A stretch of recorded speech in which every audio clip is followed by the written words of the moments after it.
Hola amigos, les habla Ariel Ben Abraham. Con esta clase concluimos nuestro argumentario sobre la Parashat Bereshit, la cuarta parte en la que habíamos dicho anteriormente que se divide la Parashat, que es la creación, el jardín del Edén junto a Adán y Eva,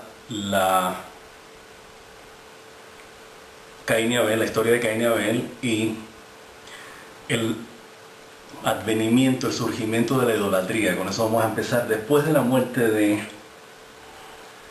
Abel, ya como habíamos dicho antes, como dice la Torá, Caín se va con una marca en la frente para que nada le pase. Entonces cuenta la Torá que Caín construyó ciudades. No sé, lógico, la pregunta que surge, bueno, si eran básicamente tres personas las que había en esa época, en ese momento, Adán, Eva y Caín. ¿Cómo así que este tipo estaba construyendo ciudades? Entonces, no vamos a entrar ahora en especulaciones, lo que dicen los midrashim, lo que nos dicen. Básicamente, lo que nuestro sabio dice respecto a esa situación es que realmente hay varias historias que cuenta el Midrash. Una es que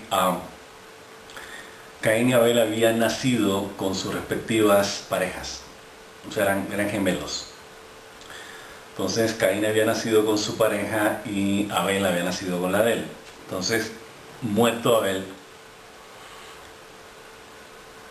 Adán se queda, por decirlo así, con las otras dos mujeres, la hermana gemela y la otra hermana gemela de Abel. Entonces comienza un periodo de, por decirlo así, de reproducción masiva en la que empiezan a tener hijos. Pasan 2-3 generaciones en las que realmente empieza a poblarse el mundo. Esa es la explicación que da el Midrash. La Torah no abunda en eso, ya hemos dicho que hay que repetirlo, que la Parashat Bereshit es la más compleja de todas las parashot de la Torah y hay cosas que son bastante difíciles de asimilar, pero explicaciones, como ya he dicho, las hay en Midrash. Nuestros sabios especulan acerca de ellas, y una de las cosas que señala el Midrash era que los nacimientos, en otras palabras, la constitución genética de la humanidad de ese entonces era distinta a la de ahora, que eran más altos, y que se crecían en un espacio de tiempo extremadamente corto. O sea, una vez que nacían, a las pocas horas ya estaban caminando y ya eran adultos. Y normalmente la edad adulta, o la edad promedio que se consideraba en general físicamente cuando la persona llegaba a su madurez, eran los 20 años. Cuentan que Adán era un hombre de 20 años, o sea, cuando él adquirió conciencia de sí mismo, tenía la fisonomía de un hombre de 20 años. Y que la gente no envejecía, básicamente, o sea, pasaban los años y el cuerpo físico no se deterioraba. Cuenta un Midrash posterior que eso explica, entre otras cosas, ciertos episodios de la Torah, como el caso de Abraham y Sara. Ellos cuentan que tenían 89 y 99 años respectivamente cuando se les anunció que Yitzhak iba a nacer, y había terminado algo así como que el ciclo de reproducción terminaba a cierta edad, pero que físicamente la gente no cambiaba. O sea, pasaban los años hasta que la gente moría. O sea, no había ancianidad. Entonces, otro Midrash cuenta que Yitzhak vino y Abraham iban caminando por la calle y los confundían. Eran idénticos. Por la misma razón. Pues lo lógico sería que uno envejeciera y el otro no. Entonces cuenta el Midrash también que eh, Abraham Avinu se quejó con Recado Baruj, le digo, bueno, ¿quién recibe honor? Mi hijo o yo. O sea, vamos por la calle, saludan a mi hijo creyendo que soy yo y me saludan a mí creyendo que soy mi hijo. ¿Cómo hacemos para solucionar ese problema? Es un midrash, ¿no? La tradición oral judía es riquísima, es muy hermosa. Realmente la necesitamos para comprender la Torah, para comprender muchas cosas que no se entienden, como esta de las edades. Y Jacabal le dijo, muy bien, entonces para hacer una diferencia entre tú y tu hijo, para que sepan a quién rendir honor, creó la ancianidad. Entonces, Abraham Avinu se volvió anciano. Entonces ya la gente lo diferenciaba entre el joven y el viejo. Entonces eso explica que se reprodujeran tan rápido y se poblara tan rápido el planeta. Entonces, dada esa explicación, proseguimos que la explicación de que construían ciudades. El Midrash cuenta que todas las habilidades que existen hoy día, o sea, las destrezas, las artes, ¿no? Por ejemplo, la construcción de armas, la construcción de casas, la agricultura, las técnicas de agricultura, la medición de las estaciones, o sea, la astrología en esa época, todo eso fue creado por los descendientes de Caín. Ahora, la parte que nos interesa acá, que es la que probablemente no estamos muy familiarizados y es la que vamos a tratar de enfocarnos, estamos viendo a ver cómo lo enfocamos. O sea, hay un significado, el misticismo judío identifica ciertos términos, ciertos conceptos que tienen un significado simbólico. Entonces, por ejemplo, ciudades. Okay. Vemos que el término ciudad a lo largo de la Torah se menciona, obvio.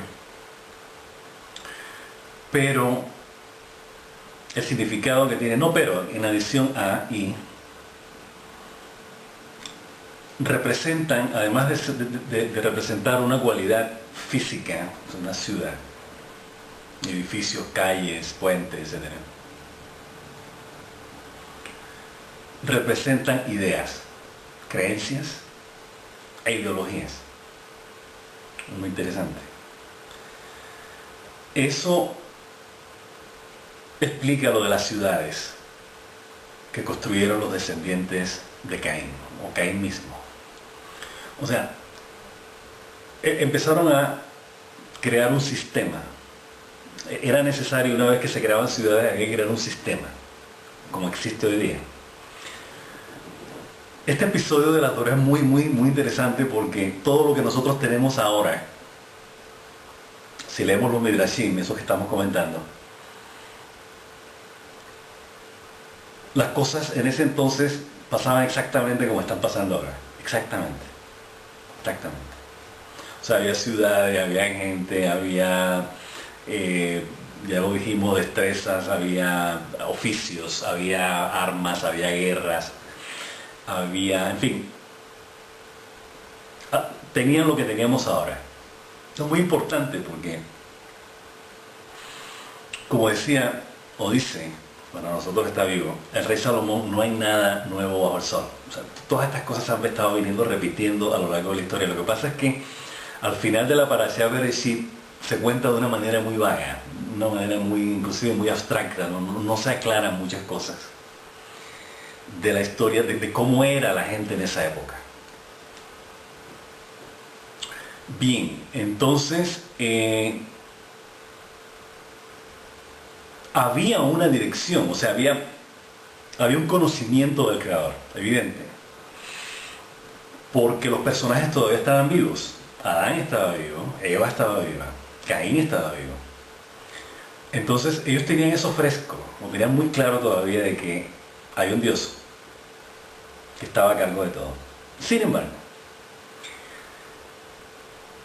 estas generaciones de los descendientes de Caín, poco a poco, empezaron a distanciarse de esa concepción del Dios único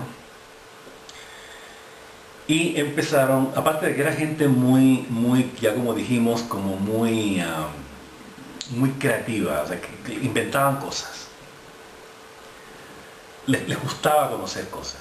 O sea, era una humanidad muy dinámica en esa época. No se quedaban quietos con nada. Vivían, el lapso de tiempo que vivían eran 1000 años.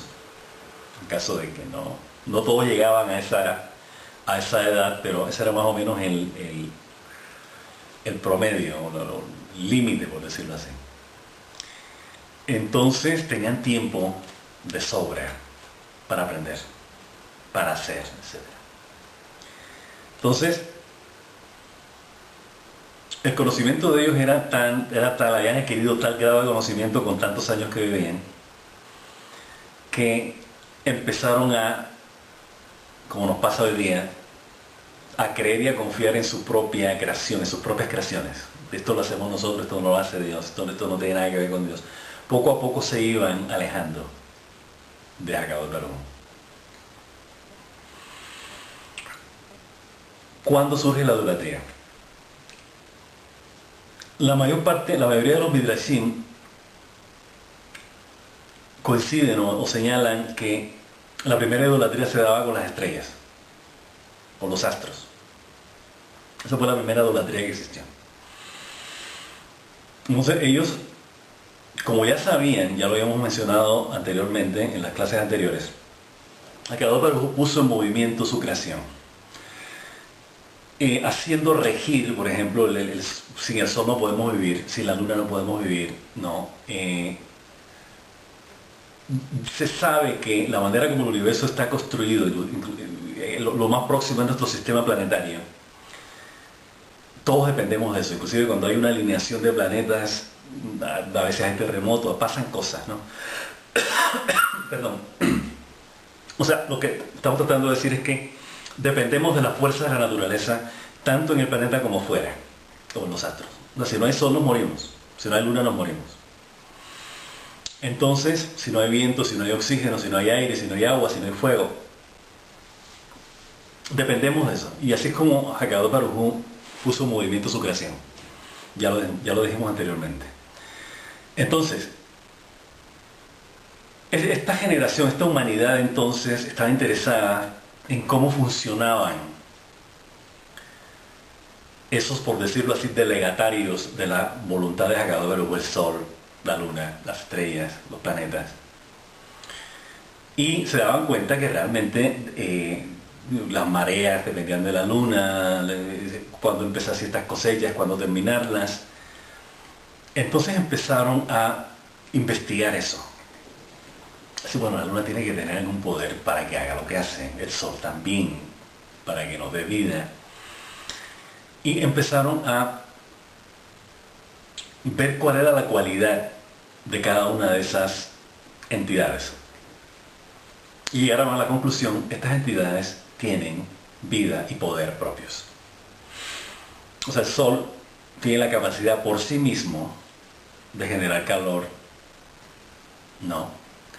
La tierra tiene la capacidad por sí sola de generar vida en el sentido de vegetación, y a su vez la vegetación sustenta la vida animal y por consecuencia al hombre, a la humanidad.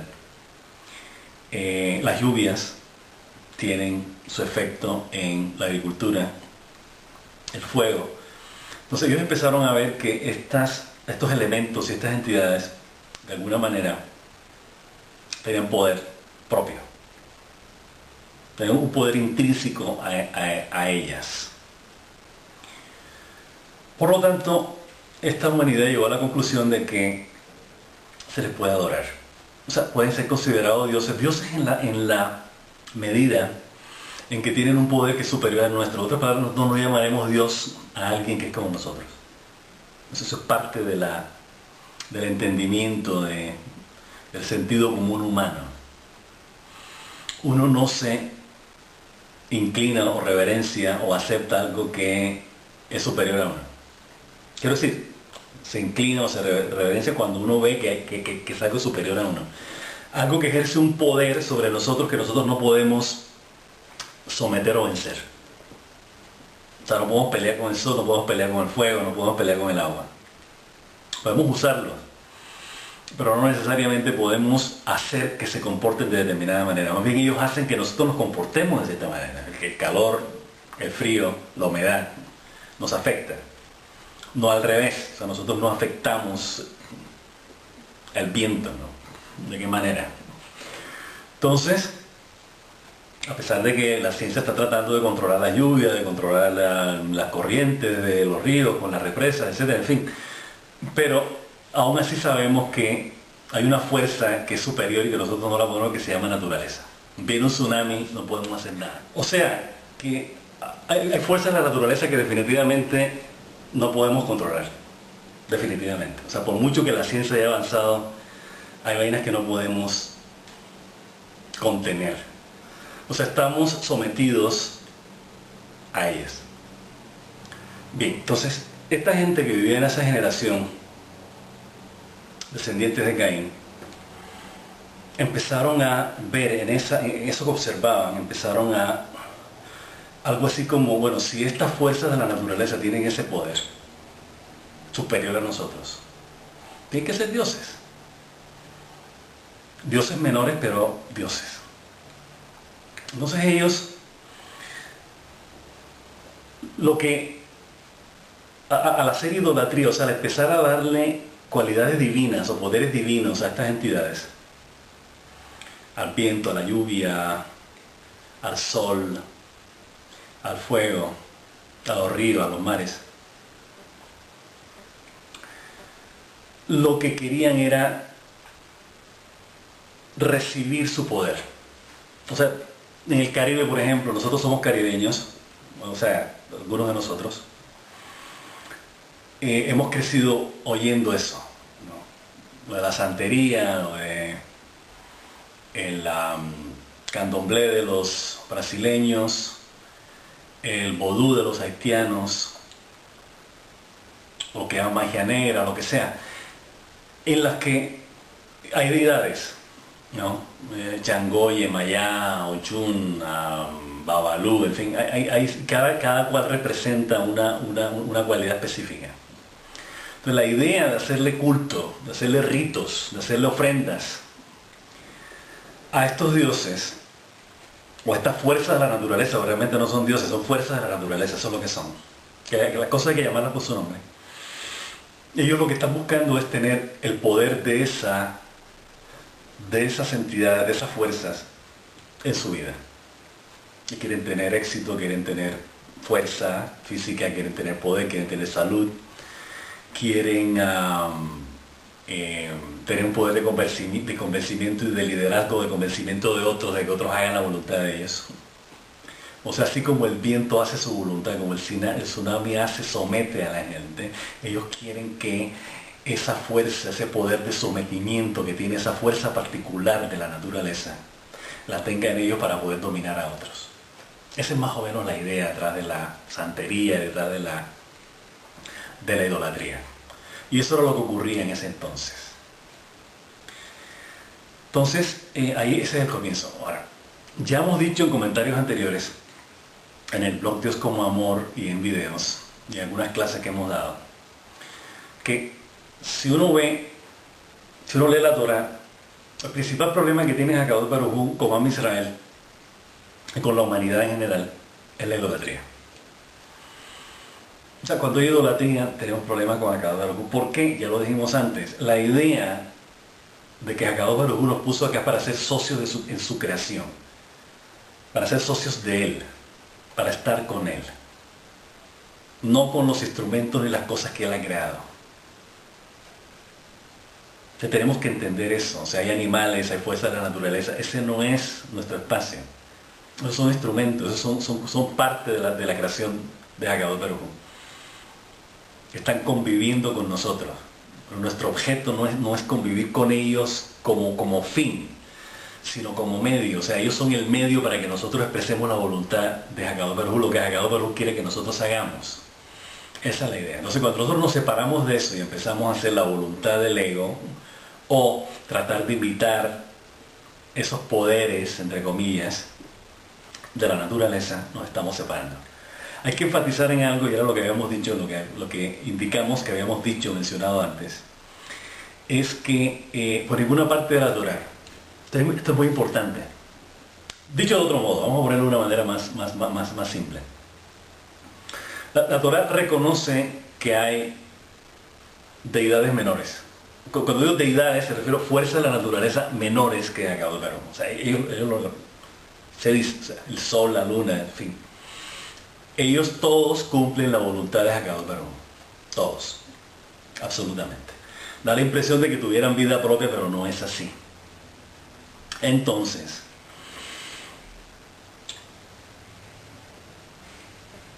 la idea es que no sigamos a estas fuerzas, sino que nos relacionamos con Él. Ya lo hemos dicho. Entonces,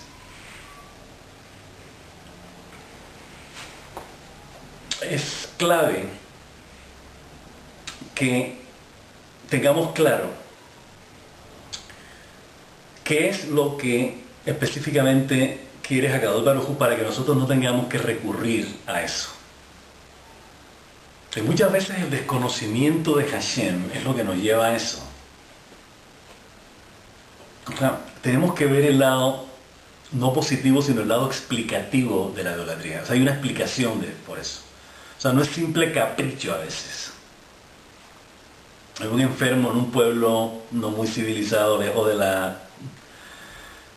la ciudad, etcétera, etcétera, una villa por allá, una aldea por allá lejana en la selva. La persona prefiere ir a un tegua, a un curandero que a un médico.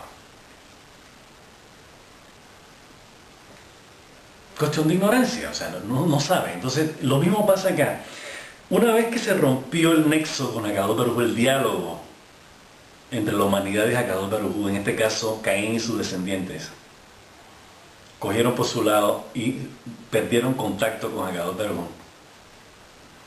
Irrevocablemente van a tener que tener contacto con otras cosas. ¿Qué son esas cosas?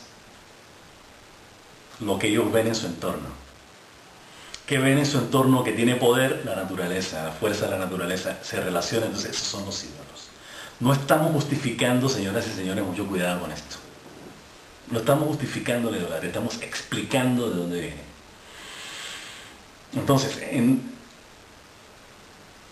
dicho de otra manera, la idolatría es directamente proporcional a nuestro conocimiento de Akadosh Baruj Hu. O sea, entre más conocimiento tengamos de Akadosh Baruj Hu, menos idolatría vamos a hacer.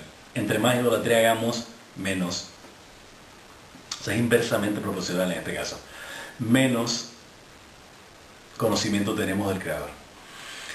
Entre más conocemos a Dios, más nos distanciamos de las ilusiones materiales de ídolos, que son los ídolos de ahora.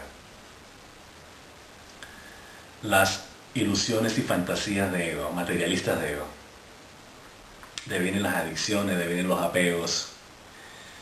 Todos basados en un falso, como ya hemos repetido varias veces, en un falso sentido de carencia. O sea, como ya dijimos, todo el rollo comienza, todos los problemas que nosotros tenemos comienzan a partir de la transgresión en el Edén, que tiene que ver con el reconocimiento, la entronización del ego como la fuerza, la entidad que dicta qué es lo que somos nosotros y qué es lo que no somos nosotros, qué queremos, qué no queremos, qué está bueno, qué está malo.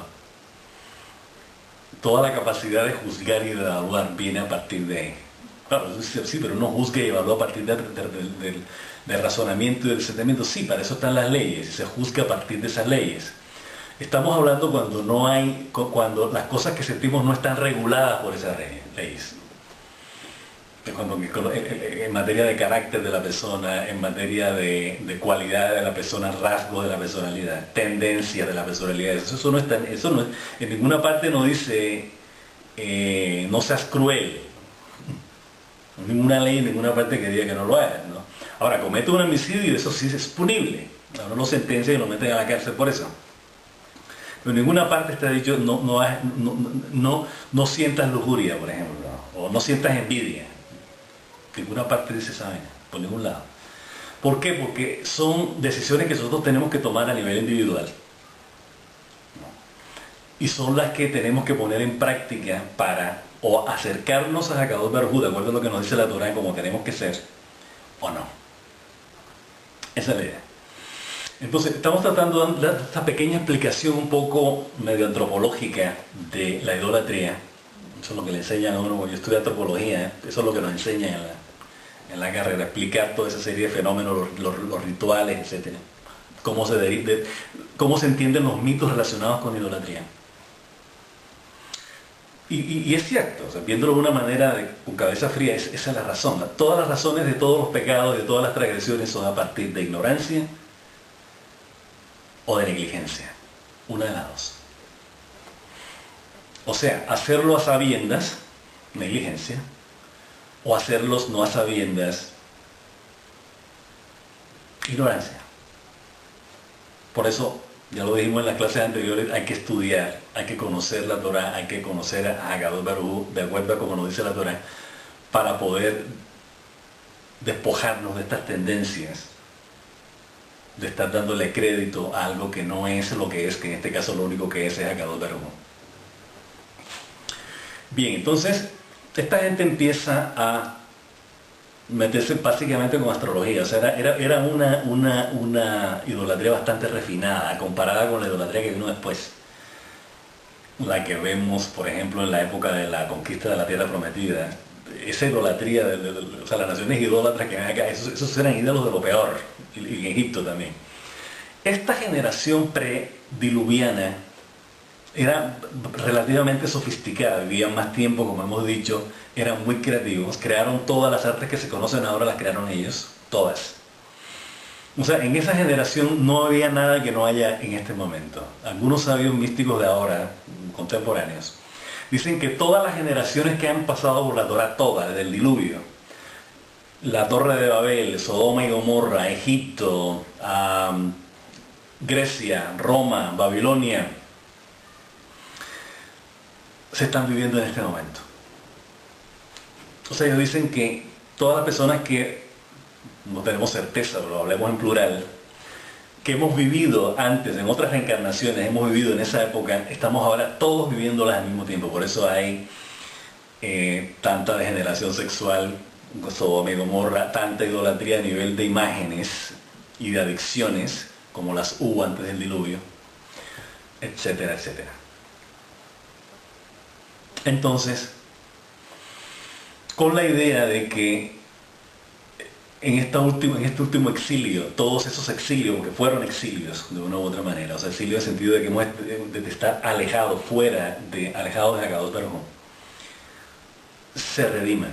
O sea, toda esa mentalidad característica de todas esas distintas etapas de la historia se van a transformar en Bershat Hashem, en la época de la redención que ya estamos. Estamos a portas, a la entrada de la redención. Entonces, ¿qué pasa? Al entrar todo eso se va a transformar, todo eso se va a purificar, se va a redimir hacia algo positivo, que es la redención y lo que nos espera en la redención.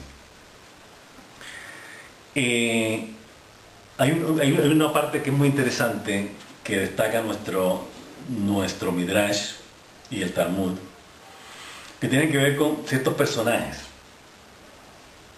Un personaje en particular que se llamaba Hanoch, Enoch le ponen en español. Hay solamente dos personajes en toda el Tanaj que ascendieron en vida, el cuerpo físico, a los cielos, o sea, a la órbita donde está Hakadosh Baruj Hu, la órbita espiritual, que eran Enoch y el profeta Elías, básicamente. A nadie más se le ha conseguido ese privilegio, por lo menos abiertamente, que lo leamos en la Torah o en el Tanaj.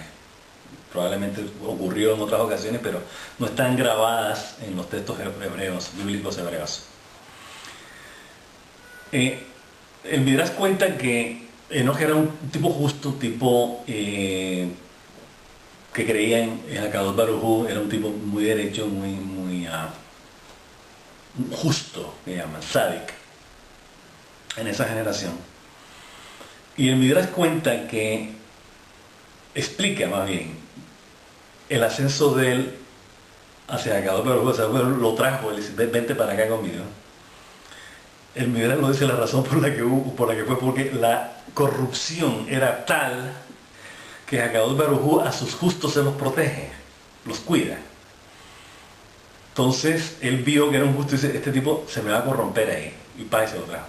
O sea, ¿cómo sería el nivel de corrupción que había que el propio Akadosh Baruj Hu tuvo que interceder por ciertos justos porque él sabía que si esos justos se quedaban ahí se iban a corromper? Como pasó de la segunda historia, el segundo Midrash, que por cierto está en la Torah, pero el Midrash lo explica de otra manera.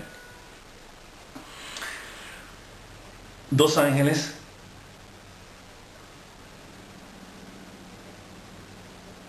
que dicen que no eran ángeles sino arcángeles, o sea que estaban en la mayor cercanía de Akadosh Baruj Hu, o sea eran algo así como el Estado Mayor, ¿no? Como del gabinete ministerial de Akadosh Baruj Hu. Azazel y el otro no me acuerdo el nombre ahora, están en la, tienen que leerlo, ¿no? Entonces no esperen que uno se lo diga todo, porque imagínense, también el tipo que mató, el nieto, bisnieto de Caín que mató a Caín, búsquenlo, ¿no? Yo hubiera podido haberlo buscado anoche y decírselo, pero ustedes búsquenlo, ahí está, ¿no? Y lean Midrash también. El Midrash cuenta la historia en detalle de cómo fue el flechazo y tal. Entonces, estos dos arcángeles, el Midrash cuenta que llegaron donde Akadosh Baruj Hu y le dijeron, ¿sabes qué? Nosotros vamos a bajar porque nosotros vamos a arreglar desmadre ese que hay ahí. Y Akadosh Baruj Hu dice, ¿ustedes creen que eso se arregla así nomás? Y ellos dijeron, sí, insistieron y Akadosh Baruj Hu, como siempre, cuando se trata del libre albedrío, él, ok, concede. Ustedes quieren bajar, bajen. Dicen que bajaron.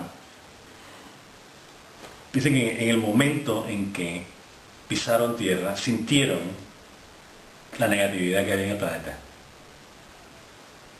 La negatividad era tal que ellos, cuenta el Midrash, le dijeron a Akadosh Baruj Hu, ¿sabes qué? Cambiamos de parecer, regrésanos. Y Akadosh Baruj Hu le dijo, ustedes tomaron una decisión. Tienen que aprender de las decisiones que toman. Esa es otra lección que reitera de que una vez que aprendamos cosas, una vez que tomamos decisiones, tenemos que agarrar las consecuencias de nuestras decisiones. Ellos tenían el argumento de que podían cambiar las cosas acá, Akadosh Baruj Hu que las creyó. Ustedes tienen ese argumento, yo les estoy diciendo que no, ustedes insisten, bajen. Si creen que tienen la capacidad de transformar la negatividad que hay en esa generación que él ya había anticipado iba a destruir, como ocurrió después. Entonces dicen que sintieron, o sea, antes de tratar a nadie, antes de hablar con nadie, apenas llegaron y pusieron que sintieron la densidad de la negatividad. Y dijeron, esta vaina no la vamos a aguantar. Y de paso, de hecho no la aguantaron. En cuanto vinieron, vieron a las mujeres, dicen que eran muy lindas. Se enamoraron de las hijas de los hombres. Entonces se aparearon, se relacionaron con ellas, y de los cuales nacieron gigantes. Bien, esto es importante mencionarlo, esta anécdota, o sea, no es el hecho de mencionar el Midrash por mencionarlo, lo mencionamos por una razón importante, dos razones. Primero, el hecho de que las decisiones que tomamos tienen consecuencias, y una vez que las tomamos no nos podemos echar para atrás. Primero. O sea que tenemos que ser muy vigilantes y tener claro qué es lo que queremos, qué es lo que deseamos. Y hacer una clara distinción entre lo que queremos y lo que deseamos y lo que necesitamos. Tenemos que aprender a vivir con lo que necesitamos, con lo necesario. Con lo que no es necesario, ojo, no es cuestión de no tenerlo. Sí, pero si no es necesario, no. No vamos a entrar en detalle porque eso ustedes saben perfectamente lo que significa. ¿Okay? Y la segunda lección es la que vamos a decir ahora, que tiene que ver con la conquista de la tierra prometida. Es interesante que hemos estado hablando de las naciones, de la idolatría. Todo esto está relacionado. Todos estos capítulos, como les digo, todo esto de la generación prediluviana con lo que viene a ocurrir después, muchísimas generaciones después, con la tierra prometida, tiene relevancia, se repite. Tenemos idolatría y tenemos ángeles caídos. Los mismos, entre otras cosas. Estos dos ángeles, de acuerdo a lo que vamos a ver después en la conquista de la tierra prometida, cuando vienen los espías a explorar la tierra, a evaluarla, a ver qué hay ahí, cómo se puede conquistar, tiene que ver con este episodio. Todo está conectado, todas las generaciones de la Torá están conectadas. Es muy importante, eso no nos lo dicen todos, así que pongan atención, muy importante. Los espías se encuentran con estos dos ángeles cuando vienen a explorar la tierra prometida. Cuando llegan el reporte dicen, estos tipos eran gigantes, nosotros ante ellos parecíamos saltamontes, chapulines, como dicen los mexicanos. Ya sabíamos, como referencia de la Torah, por eso estamos refiriéndonos a esta porción, a esta parte de la pareja, ya sabemos que estos tipos, estos ángeles caídos, eran gigantes que a su vez tuvieron hijos gigantes con las mujeres atractivas que encontraron en la tierra. Y sobrevivieron el diluvio. ¿Cómo? No me pregunten a mí. Sobrevivieron hasta ese momento en la tierra prometida, cuando nuestros ancestros vinieron a aceptarse en la tierra.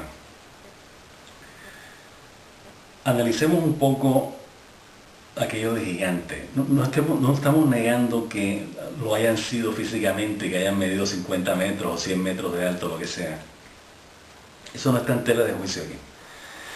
Pero lo que tenemos que aplicar, porque no hay gigantes hoy día, es tratar de entenderlo, ya lo hemos dicho, tratar de entender la Torá de un sentido más profundo. El hecho de que las cosas hayan pasado de determinada manera en otra época, con otros personajes que tenían una fisonomía completamente diferente, no quiere decir que eso no tenga relevancia hoy día. Muy importante. Gigantes. Nuestros místicos, sabios místicos hasídicos, dicen lo siguiente sobre eso. El hecho de que alguien esté próximo a Hakadosh Baruj Hu, próximo, cerca de él, de por sí eso lo hace un gigante comparado con nosotros. Obvio, nosotros estamos acá y ellos están allá. Si están allá y nosotros estamos acá, porque tiene que haber alguna diferencia, ¿no? Bien. La queja de los espías con relación a los gigantes era la siguiente: es decir, si estos tipos nos pueden pisar como si fuéramos saltamontes, ¿qué vamos a poder hacer contra ellos? Entonces nuestros sabios explican, dicen, lo refrasean, lo plantean de esta manera. Si estos tipos estaban al lado y tan cerca de Hakadosh Baruj Hu y cayeron como cayeron, siendo gigantes, imagínense a nosotros diminutos junto a estos gigantes, conquistarlos a ellos. Eso fue uno de los argumentos que trajeron los espías, los 10 espías, que trajeron un reporte negativo al resto de Am Israel, a Moshe Rabenu y a Aarón. O sea, si estos tipos que estaban cerca de Dios cayeron y están sometidos al materialismo, a la materialidad, apegados a lo más rastrero que puedan tener las emociones, las pasiones y los instintos, que representan las naciones cananeas donde estos gigantes estaban ocupando la tierra prometida, que se deja para nosotros simples mortales. sea, no es que trajeran o sea, un reporte negativo en el sentido de que fuera mentira, de que ellos no estaban mintiendo, eso era verdad. Lo que le recriminaba Moshe Rabbeinu a Aarón y a Kadosh Baruj Hu a ellos era el hecho de que si Kadosh Baruj Hu está con nosotros y vamos a ganar la guerra, a cuenta de que le vamos a tener miedo a gigantes si Kadosh Baruj Hu está con nosotros. Ese era el argumento. En ningún momento han dicho que ellos vinieron con un reporte inventado ni mentiras. Todo lo que vieron era real, eso era real. No me estaban diciendo mentiras, era cierto.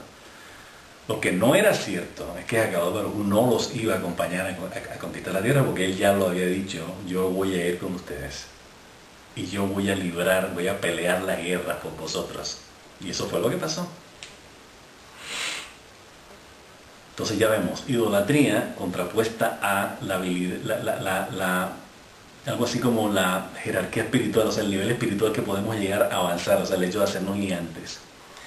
El hecho de tener esa potencialidad, ese ser gigante que puede caer, o sea, por mucho que sepamos, por muchos gigantes que seamos en Torah, que muchos se consideren, podemos caer.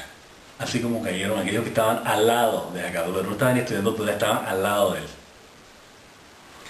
Una lección. Es una anécdota un poco al margen, pero es pintoresca, vamos a contarla.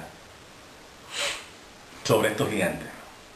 Llegaron allá y la gente estaba tan involucrada, los hombres en particular, estaban tan involucrados en la idolatría, tan metidos en eso, que realmente tenían de lado, ignoradas a las mujeres. Las mujeres fueron donde estos dos ángeles vieron. Uno de ellos en particular, Azazel, que precisamente es al que se le dedica un cordero durante el Yom Kippur, del día de expiación. Se traen dos corderos, uno para Azazel y otro para Kadosh Baruj Hu. Es uno de esos ángeles, precisamente, que representa, vuelvo y repito, todo lo que es la adicción, el apego a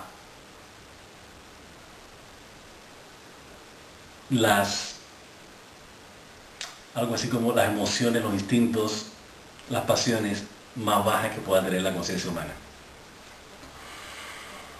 que son parte de nosotros. Ese potencial existe, la cuestión es enderezarlo, esa es toda la idea, ese es todo el principio de la Torah, ese es el fundamento, como ya lo hemos dicho. Entonces, llegaron donde las mujeres llegaron, donde este ángel en particular. Nuestros sabios recomiendan no mencionar nombres de gente negativa en el Tanaj. Vamos a tratar de seguir eso. Entonces llegaron allá y dijeron: ¿cómo hacemos para atraer la atención de nuestros maridos, de nuestros hombres, ¿no? Y este ángel en particular les respondió: muy sencillo, maquíllense.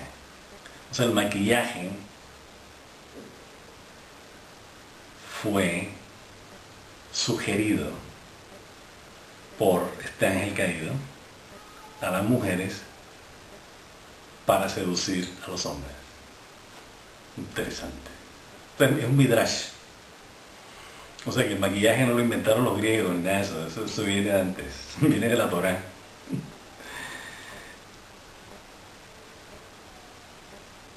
El otro día estábamos viendo un Facebook, estaban poniendo una cita del famoso Doctor House, ¿no? Una serie de televisión esa americana que está tan de moda. El médico que es muy así raro y tal. Muy peculiar, no raro, peculiar.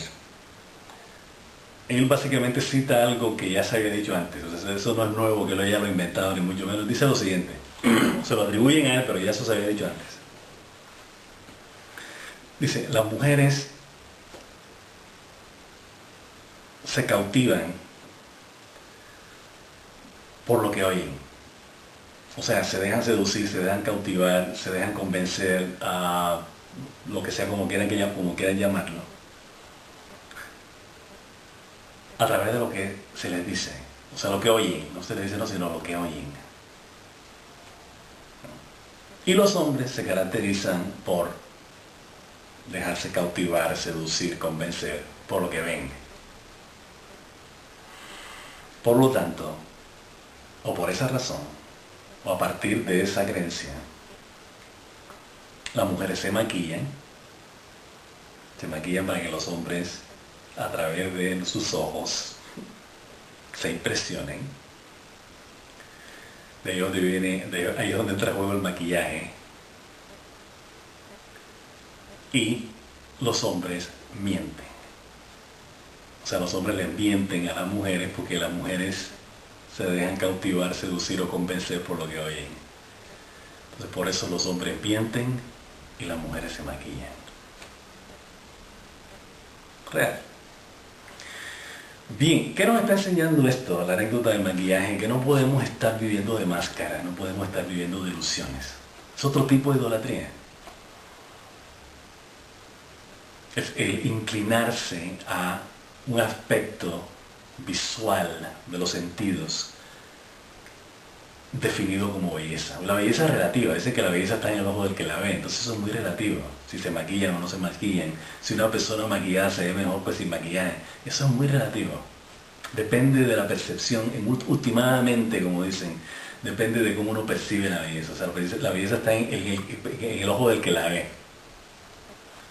Entonces en este caso, si uno quiere convencer, seducir o cautivar a alguien, lo primero que tendríamos que hacer es averiguar cuál es la percepción o la concepción que tiene esa persona de lo que es bello. O sea, para esta persona la belleza es tal cosa, entonces ir por ahí. No ir a la loca mostrándole algo que creemos que es bonito, que creemos que va a seducir a la persona. Eso no es así. Eso nos pasa todo el tiempo. Nos comportamos o decimos ciertas cosas esperando buscar un resultado y nos sale todo lo contrario, como decir, salió el tiro por la culata o se disparó en un pie. Igual. Entonces es interesante que estos ángeles bajan en medio de idolatría cuando hay un culto de sumisión y de inclinación hacia la fuerza de la naturaleza en particular en ese periodo de la historia. Y aparece más fantasías todavía, uniéndose a la fantasía de la ilusión, en última es una fantasía. La idea de engañar a otros a través de los sentidos, ya sea a través del oído o a través de los ojos. Importante. Bien, ¿qué pasa? Recapitulando, perdón, esta idolatría nos separa de Hakadosh Baruj Hu. Estas generaciones le dicen a Hakadosh Baruj Hu, no estamos interesados en tener ningún contacto contigo, porque el contacto que tenemos con la fuerza de la naturaleza y con las estrellas ya no es suficiente, nos es suficiente. Así que no tenemos ningún interés así de plano. Hakadosh Baruj Hu obviamente dice, si no hay partnership, o sea, si no hay asociación, si no, no tenemos un plan conjunto como socios en la creación. Hakadosh Baruj Hu como el creador principal que pone todas las cosas, todos los instrumentos, todos los medios, y nosotros como los implementadores de ese medio. Me acaba de llegar una anécdota de Rabbi Akiva que es muy linda. Le preguntó uno de sus torturadores romanos. Le pregunta, bueno, ¿qué es más importante? ¿El hombre o Dios? Rabbi Akiva le trae una espiga de trigo y le trae también una hogaza de pan. Y él dice, esta es la espiga del trigo. Esta es la creación de Hakadosh Baruj Hu. Esta es la creación del hombre. O sea, Rabbi Akiva no explicó qué había detrás de eso. Porque para Rabbi Akiva era evidente que sin la espiga de trigo no hay pan. Eso Rabbi Akiva lo tiene claro. Pero él no le iba a explicar eso a Romano. Simplemente le dijo, esto tú escoge. Tú verás a ver quién es superior, quién es mejor. No superior, mejor, como sea. Él hizo esto y nosotros hacemos esto. Tú verás a ver qué. Así enseñaba Rabbi Akiva. Rabbi Akiva no era un tipo muy didáctico que digamos. Él decía 2 o 3 cosas y la persona agarró la onda bien y si no, apaga y vámonos.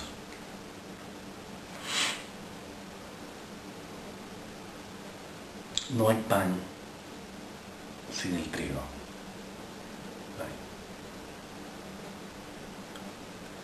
sea, nosotros creamos a partir de lo que Haggadah Baruj Hu nos da para que creamos. No lo olvidemos nunca. El pan no sale porque lo amasamos y porque trituramos el trigo, lo volvemos harina, lo amasamos y lo horneamos. Y se nos ingenió la grandiosa idea de ponerle levadura para que se inflara un poco. Si quitamos las pigas del trigo, todo eso se viene abajo. Esa es la idea. Y eso es lo que tenemos que asimilar de todo lo que es la creación para cerrar los 4 comentarios de video que hemos hecho por primera vez en el blog Dios como Amor. Me da mucha alegría terminar de esta manera, porque de eso se trata. Entonces, la próxima parashá es la parashá Noah. Vamos a anticipar un poco, a dar una especie de preview, un anticipo, una primicia, como dicen por ahí, en que, en vista de que la humanidad definitivamente renuncia a esa asociación,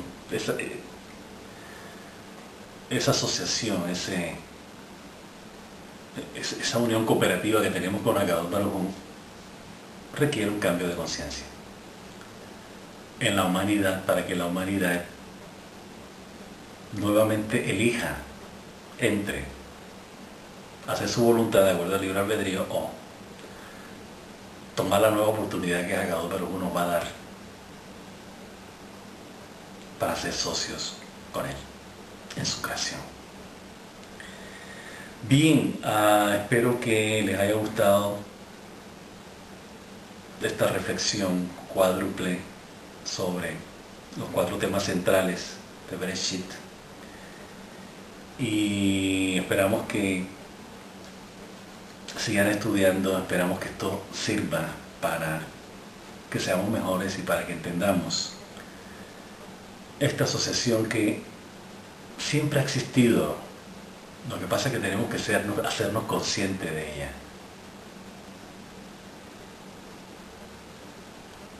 Esa es nuestra porción de la Torá, que le pedimos a Haggadah Baruj Hu todos los días cuando hacemos la tefilá: concédeme mi porción de la Torá y haz que mi alma persiga ávida tus mandamientos. Eso lo dijo el rey David.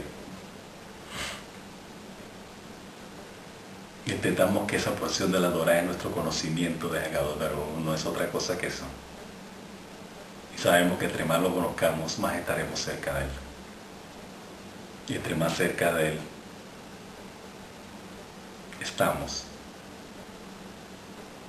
más estamos redimidos